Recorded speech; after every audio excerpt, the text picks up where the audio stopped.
thank you for the community here, the university and the Coady Institute, local community, the First Nations.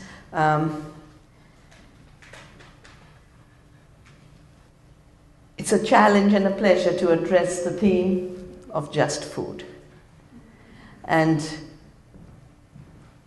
to me, it invites me to address just food as just in terms of justice, but also just food in terms of reality of food. Yeah?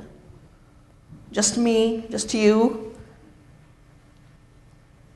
Because food has become extremely complicated. And we now need to start thinking again of just food. And the structures of globalization, as it has been called, are structures I got involved in as the Uruguay round was being negotiated, Uruguay round of GATT, and this is what led to the World Trade Organization being established in 1995. I was fortunate to know before 95 what was going into this, partly because I was invited to a meeting in Geneva in 1987 where the big giant companies laid out their grand plan of wanting free trade treaties. And it was very clear that for them free trade meant their freedom. Not the freedom of species, not the freedom of local communities, not the freedom of cultures, not freedom in terms of the right to have sufficient, adequate, affordable, quality food. They also talked about how they had to do genetic engineering in order to get patents. So for me, it's never been an illusion that genetic engineering is about feeding the world. It's about controlling the world. And way back at that time, it was not possible for them to say, we will take patents on seeds and plants. They had to talk about new inventions. And a new vocabulary was created of novel organisms. And I remember in those early debates, fascinating issues of when we'd say, but how can you patent seed? And they said, it's a novel organism, never been there in farmers' hands, never existed before. We created it. We are the makers, creators, and inventors, and therefore we should have intellectual property. And then we would say, okay, if you've created something new, shouldn't we be checking out what it does to other species, to the soil, to water bodies, to the quality of the food, the safety of the food? And they turn around and say, it is just like nature made it. It's natural. And I really saw this as a kind of ontological schizophrenia, that it's novel when it comes to ownership, and it's natural when it comes to disownership, disown the consequences. And that struggle carries on. It hasn't gone away. So 87, I decided to do something simple, start saving local seeds and start organizing local farmers, both by bringing the information of what was emerging. In 92, 93, 94, we had small farmers' rallies in India of 500,000 people turning out. And then, of course, because I was part of the International Forum on Globalization, which became like a think tank on globalization. And we got together because we realized that if people aren't talking to each other, we'll be told stories. And we'll have no way of checking out. And for example, one of the big stories is, oh, India is a miracle country. 9% growth. But no one knows that behind that growth are tragedies like farmer suicides because of this globalized agriculture, the tragedy of half our children being so severely malnourished that in the nutritional language they're called wasted and stunted. So financial and economic growth is not leading to the growth of health of our people, the growth of the local economy. And because I was following this very intimately, in 91, the draft treaty of WTO got leaked. And at that time, the Director General of GATT was called, what is his name? Dunkel, Arthur Dunkel. And this was called the Dunkel Draft Text. And you'll notice it abbreviates into DDT. And that's how we took it around the entire country in India. And at that point, there were really three major new treaties. Because it's not that we haven't had trade before. Trade is as old as society. Yeah, it might be local trade, it might be long-distance trade. I'm always amazed at one simple thing. The most remote indigenous community will be wearing beads, and they don't make glass. So surely, way back, they were trading. India was exporting spices long before Western trade started. And in fact, sadly, colonization was inspired by the spices. That's what Columbus set out to control for the Spaniards. And Columbus made a huge blunder thinking he'd arrived in India, but he bonded us as being Indians all over the world.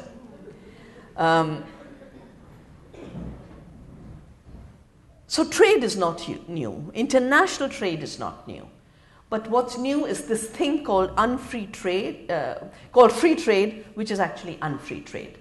And I call it unfree trade because it is forced on people. No one goes through a democratic process. It doesn't go through the county, it doesn't go through the regional government, it definitely doesn't go through parliaments. Every one of the three treaties that impact local food systems have been drafted directly by big companies that control a certain sector.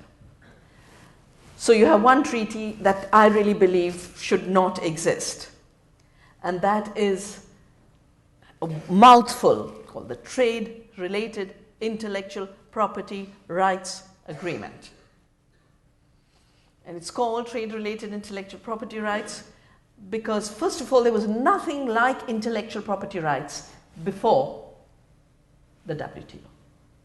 You had copyright, you had trademark, you had patents. Each of them had a different sphere. It was very clear that industrial patents are about industry. Copyright is about creative music, design, etc. And by putting them all into one banner under intellectual property, two things happened. One is what were really industrial monopolies were now sold as human creativity. And that's where the whole issue of patenting seed starts, particularly Article 27.3b of the TRIPS agreement. And the second thing is, of course, that phrase TR, trade-related. Our ambassador, an amazing man called Mr. S.P. Shukla, who finally, after he retired from Government of India and from representing India in international trade treaties, with a former Prime Minister, V.P. Singh, we created together the People's Campaign Against WTO because of the kind of damage it was doing to our food sovereignty, our farmers' livelihoods, etc. And the Washington lawyers, when our ambassador said, but intellectual property is a national, sovereign subject, what we'll patent, how we'll patent, whether we will patent seed or not, whether we will grant monopolies on medicine, that is a national decision that should go through our parliaments. And Washington lawyers just went back and said, TR, it's trade-related by definition, and therefore it's now part of a trade treaty. As I mentioned, I started working on this from 91 onwards in terms of the legal text because it was leaked out. 95, when the WTO was established, a Monsanto representative went on record to say that in writing this treaty, we have achieved something unprecedented in history. Industry got together, wrote a law, and got it adopted by the entire world. We defined a problem, and for them the problem was that farmers were saving seeds. And we offered a solution that saving seeds and exchanging seeds should now be defined as an intellectual property crime, as a theft. And as they say, we offered the solution, and intellectual property was the solution. We were the patient, the diagnostician, and the physician all in one. Now, I've grown up in a democratic India, as you are in a democratic Canada. And you have independence between the three pillars that hold democratic societies. An executive that is governed by elected representatives and counterbalanced by an independent judiciary. So when one set of players becomes the patient, diagnostician, and the physician all in one, we are moving into a system that is no more democratic. And to me, that is one of the big challenges that we face.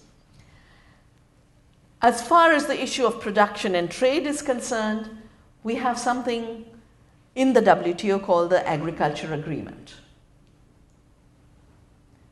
The agreement on agriculture, interestingly, does not have the word food, land, farmer mentioned even once.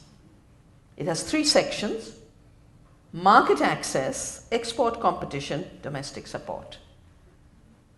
And guess who wrote this treaty? Cargill.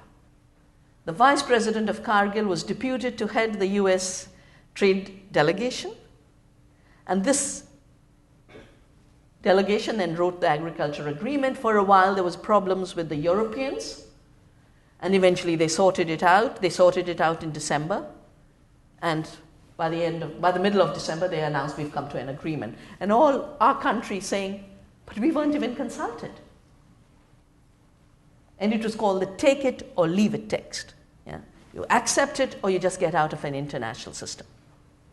And literally the world was bullied into a set of treaties. There's a third treaty. Its title is the Sanitary and Phytosanitary Agreement. Again, a very complicated mouthful. And I really believe these days colonization takes place through confusing language. I mean, who would even know that sanitary and phytosanitary basically means that you can't have a local kitchen. You can't have a small-scale cheese making.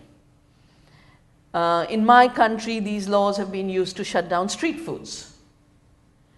They've been used to shut down artisanal processing like wonderful mustard oil. You know, every village in India had a local oil processing mill. One person, 2 bullocks, make virgin oil, you bring your oil seed, they keep the oil cake for their animal feed, you take back the oil. You don't even need money for this economy. No money was exchanged.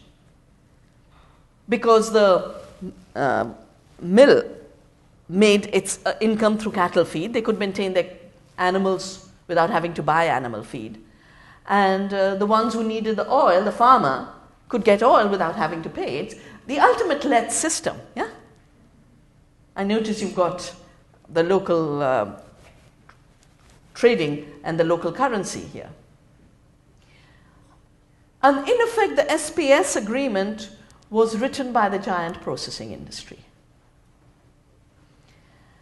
India is a land where every nook and corner, you had the most delicious foods, snacks, halwais, dhabas, and diversity like you can't imagine. You go to one store and you will find 150 kinds of namkeens. These are the salty snacks we eat. Or our mithai shops, our sweet shops, an absolute feast. I remember one of the campaigns I had to engage in was on Bikaneri bhujia. Now, Bikaner is a lovely place in Rajasthan, and Bikaneri bhujia is a particular kind of snack. 50,000 women of Bikaner made at the household level. One fine day, I see big billboards in Delhi, Pepsi brings Bikaneri bhujia. And I started to work on making people aware, but within a year, what had they done? The first season, they bought up all the Bikaneri bhujia at double the rate. And everyone sold it to them. Then they sold it at half the rate, because they have deep pockets, undermined the distributors. And by the next year, all you were getting as Bikaneri bhujia was non-Bikaneri, non-bhujia. Not made in Bikaner, made in one big factory. And, my heart hurts, my eyes hurt, because now you can go to the remotest part of India, and instead of a local processor giving you fresh, locally processed food, you've got these horrible aluminium foils hanging in every shop. I don't know what's going on with our 48 degrees temperature and sun inside those packages. Nobody's done the analysis.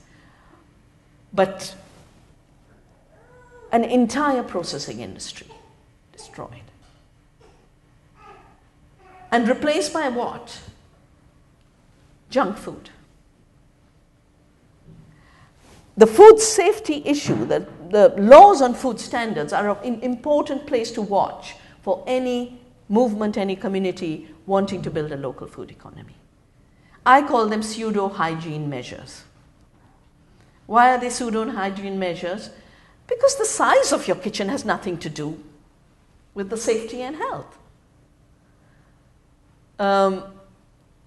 They forced Indian oil producers to have 2 chemists and a lab. How will a man who has just 2 bullocks suddenly hire 2 chemists and have a lab? And I'm sure if you do an analysis, you'll find those kinds of things have happened. I remember for England, women from churches used to make baked goods for hospitals. I mean, hospital food is some of the worst food in the world. I can't understand how people who are already sick, they make them sicker by the food they serve. And then they don't allow you to bring anything. But the church ladies used to be able to bring cakes. And they said, no.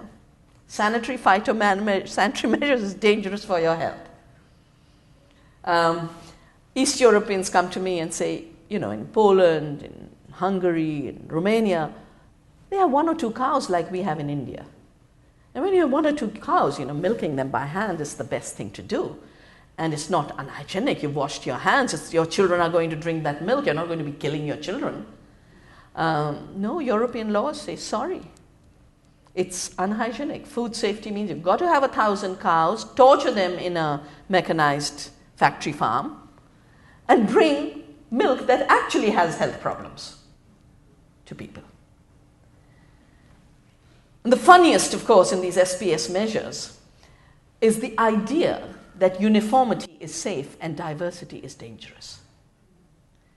So if you wonder why do apples suddenly disappear and everything becomes red delicious and golden delicious, it's because they actually measure safety in terms of a silly tray with holes of a certain kind in it, and if the apple goes through and it's too small, sorry, it's dangerous to your health. They do the same with cucumbers. You wonder why the cucumbers have no personality anymore. Cucumber should bend this way or that way and have a change in shade. Now they want straight cucumbers. Or bananas. In India, we have 1,500 kinds of bananas. Small ones and big ones and red ones and white ones. And they don't pass SPS criteria. You've got to have that Del Monte. Is it Del Monte or Chiquita or whoever? Yeah, they're bananas. And finally, the 4th issue that we are suddenly waking up to, and the birth of voices comes from that, is till a decade ago, all food was retailed in grocery shops. In India, we have people selling vegetables coming right to your doorstep. Right to your doorstep. And retail then has become another mechanism of creating an unjust distribution system. So 2005, our Prime Minister signed an agreement with President Bush. He did two agreements. One was the nuclear agreement, it made big news. The other was quietly written an agriculture agreement. And on the board of this agreement sit Monsanto, Conagra Cargill, and Walmart. So the Waltons started to visit India. And they go straight to the Prime Minister. So our Prime Minister announced we are now going to have FDI in retail. FDI means foreign direct investment. Basically is another way of saying we'll allow Walmart to enter. We have how much is it? 50 million people directly employed in retail. And for every person, there's about 5 to 10 people dependent on it. So you can imagine how big a sector this is. It's all tiny retail. It was stopped in 2007, but they don't give up. This year again they started, January. FDI in retail. Every second day I'm working with small vendors, hawkers, traders, to show that the figures being floated are so false that Walmart will create employment. Around the world we know they make livelihoods disappear by closing down stores. But they also destroy employment in agriculture. Because the only way they can run that mega distribution system is by predatory pricing. And that means buying below the cost of production. And one season a farmer can do it, a second season a farmer can do it. They can't after that. The only reason the giant production systems survive is because they're not working as production systems. In any production system, you have a cost of production and you have an earning by selling what you've produced. The biggest economy in large-scale industrial agribusiness-driven agriculture is the subsidy economy, our tax money. You remove it, the system would collapse tomorrow. It's so unviable. It's totally unviable at the financial level, because how can you run a system where the cost of production is higher than the returns? And that's what an industrial production system has become. The small farmer borrows, loses the land. In the case of India, the small farmer borrows for buying seeds, patented seed, loses his life, gets into debt, can't bear to think of losing the land, brings pesticide. The figure is 250,000 in just 15 years since these new processes of globalization gave freedom to the seed industry, which in our case, in the case of cotton, is Monsanto. But it's also totally unviable and totally non-sustainable at the level of ecological costs. My assessment is that 70% of all ecological problems on the planet come from an industrialized, globalized system of food production and distribution. 70% of the water use is for an agriculture that is based on chemicals, that requires irrigation, especially in countries of the south. You know, the difference between you and us is you get all the snow, and the snow is putting the moisture into your land. So you don't need irrigation. In the period when you have a cultivation season, you've got lots and lots of moisture in the soil. For us, given our tropical conditions, you need moisture in the soil. It's given either by organic manuring or protective irrigation, or now with chemicals, intensive irrigation. And India's figures for water use for chemical agriculture are even worse than the West. It's 95%. That's where our water is going. And you take clean water, beautiful groundwater, wonderful rivers, waste it, add chemicals to it, and then throw it out into rivers to contaminate the water. The city of Munich actually pays the farmers around Munich to be organic, because they're saying the first product of organic farms is clean water. And it's cheaper for us to support organic farming than to get pesticide-loaded water and then try to clean it up for the drinking water system. Land degradation, desertification of soil, again from industrial agriculture. United Nations assessment, 75% of all disappearance of biodiversity because of industrial systems. Because industrial agriculture is based on monocultures. And monocultures drive out diversity.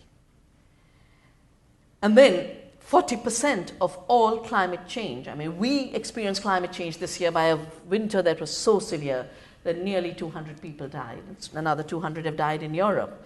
And your winter is so mild that the heavy coat I've carried, I didn't really need to carry. It's spring. 40% of all greenhouse gas emissions, beginning with nitrogen oxide that comes from nitrogen fertilizers, methane that comes from factory farms, and fossil fuel that comes from huge mechanization.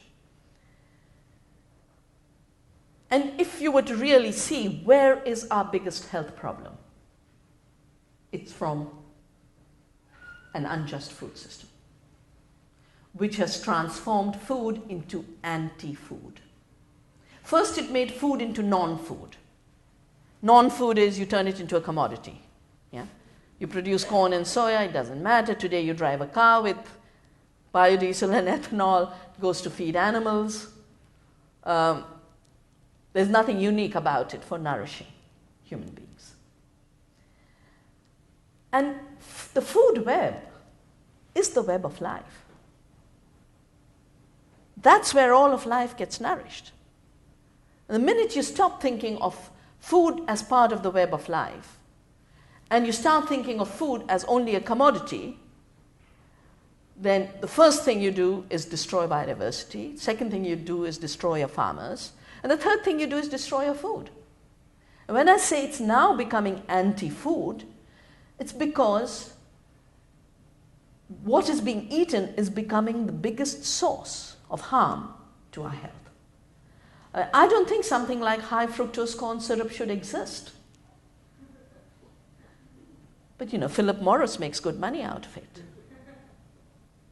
Cargill makes good money out of it. Coca-Cola makes good money because it's cheaper to add one more poison to that bottle of poison. We fought a case in India where our women first fought against Coca-Cola and said, you're stealing our water. Because Coca-Cola bottles have produced by Coca-Cola as if they produce the water. All they did was go to a place, put some pump, suck out the water, take it thousands of miles away and sell it at 12 rupees a bottle. And the groundwater disappeared in these villages. And it took women. A beautiful woman called Mailama, who's no more. She called me and said, we've been fighting 1 year, come and join us. So I went and joined them. The village was Plachimada. In 2 years, they had shut down that plant. I think it's the first time in the history of Coca-Cola, a bunch of 100 women shut the plant. Of course, they got support. We created legal cases. And the courts of Kerala, High Court of Kerala, very, very good judge ruled, water is a common good. Its commodification and commercialization is violative of fundamental rights. And therefore, Coca-Cola cannot extract the water because it belongs to the community. And even the state, and this was more powerful, is that even the state does not have a right to allocate this water to Coca-Cola because the state is not the owner of the water. Because that's the principle of eminent domain in law, that state owns. So food is not just food anymore. It's become very complicated. And a lot of young people come to us as interns to our school. Some of them are studying food sciences. And in my view, food sciences have become, how do you cheat on food? How do you put, as the book Fast Food Nation, Eric Sosler has shown, you put 34 artificial chemicals to pretend there's all strawberry in ice cream. Why don't you just put strawberry in ice cream? because you've now created a financial system in which a real strawberry is more expensive than 34 chemicals. And why are 34 chemicals cheap? Because you're not testing them. You're not making the chemical user and producer pay for the environmental harm.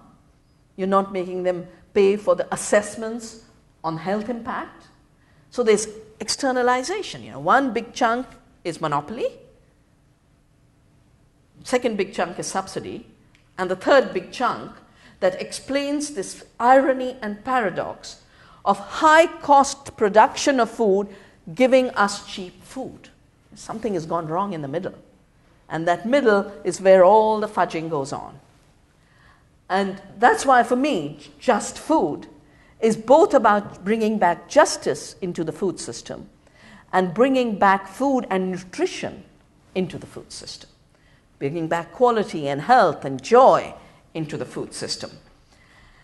And that's really the real food challenge. Just food is real food. How do we deal with a globalized system that's weighed in the favor of injustice and in the favor of anti-food? And another aspect of anti-food is that of the billion people hungry today, 500 million on a world scale are producers of food. They're agricultural producers. They're not eating what they grow. They're so locked into debt. In India, I have watched rice farmers sell their rice because they have to pay for the chemicals.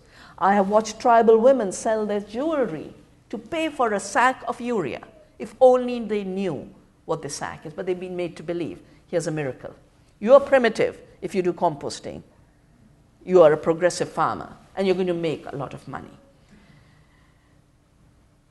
I work with students all over the world. And for about 3 years, I used to come for an annual summer retreat to California, a beautiful place called Lake Zaka, where the students of the California universities were running a sustainability program, and they would call me and Satish Kumar for training. And the first year I arrived, they didn't have food in their sustainability agenda. They had agendas for green buildings, for sustainable transport, renewable energy. So I said, add food. They said, we can't. We can't add food because our entire food system is contracted to one company. So I said, you pay the fees, right? Yes, we do. A democracy requires you should have a say in what happens with the fees you pay. Create food democracy on campus. How do we do it? I should start talking to your governing boards about procuring local. And of course, the second time I came, they said, well, the company says, sorry, we can't. It's too complicated. And I said, well, it will be when you sit on the top far away. Distance and size makes it impossible for you to relate to detail. That small farmer, that particular crop. Diversity needs decentralization. Decentralization needs intimate connection. And only intimacy can create local food systems. Intimacy between those who produce, their intimacy with their land, and that's, I think, what you were trying to tell us about the 13,000-year intimacy of the First Nations with the land. Can you imagine a 13,000-year relationship? What that generates compared to someone sitting in Wall Street and saying, wow, we lost money on real estate and subprime, let's grab the land of Africa now. That pays us 30%. And why don't we speculate on food? I mean, I've seen bank advertisements saying, do you like rising prices? Come and invest in food commodities. The poor don't like rising prices of food. The speculator loves rising prices. So I just suggested to the students, say you'll do it. Organize. Organize as a food community on campus. And it happened. 20% of the food in some of the campuses is being procured from local organic farmers. And the work for this is being done by student bodies. Because I think in our times, one of the biggest blocks and barriers to sustaining sustainable local food systems is the idea that only giant corporations can do it. And I say, okay, yeah, we can't make fighter jets. We don't make Boeing aeroplanes. But food, the smallest of person can do it. We've done it throughout history. How can we accept the idea that without a Monsanto there won't be seed, without a Cargill there won't be distribution and trade, without a PepsiCo there won't be processing, and without a Walmart there won't be retail? I think that's the biggest illusion we have to get out of our minds.